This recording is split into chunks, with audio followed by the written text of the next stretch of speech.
నాగదేవత మన మీద కోపంగా ఉంది అని ఒక్కొక్కసారి మనకు అనిపిస్తూ ఉంటుంది కదా గురుగారు. ఇటువంటి పరిస్థితుల్లో అయినా వాటికి ముందు ఏమైనా మనకి సంకేతాలు కనిపిస్తాయంటారా? నాగదేవత పగపట్టినటువంటి సర్పము మనకి తరచూ కనిపిస్తూ ఉండటము, లేకపోతే ఆ శబ్దం వినిపిస్తూ ఉండటము. ముఖ్యంగా కొన్ని సందర్భాలలో కొంతమంది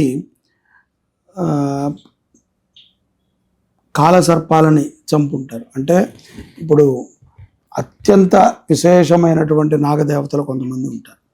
సో కర్కోటకుడు కానీ, తక్షకుడు కానీ, కాళీయుడు కానీ ఇత్యాది దేవతలందరినీ మనం చూడలేదు. మనము చూసేది ఒకటే నల్ల త్రాసుపాము అండి, నల్లగా ఉంది, దానిపైన బ్రౌన్ కలర్ గీతలు ఉన్నాయి. పడగిప్పితే కనుక లోపల 2 కూరలు ఉన్నాయి, లోపల కళ్ళల్లా కనిపించే పెద్దగా. దానిని పుట్టలోంచి తీసి ఎవరైనా కొట్టడం కానీ, లేకపోతే అది పుట్ట నుంచి బయటకు వచ్చినప్పుడు దాని కాపు కాచి దానిని చంపటం కానీ చేస్తే అత్యంత వేగంగా అది మన శరీరం మీదకి వస్తుంది.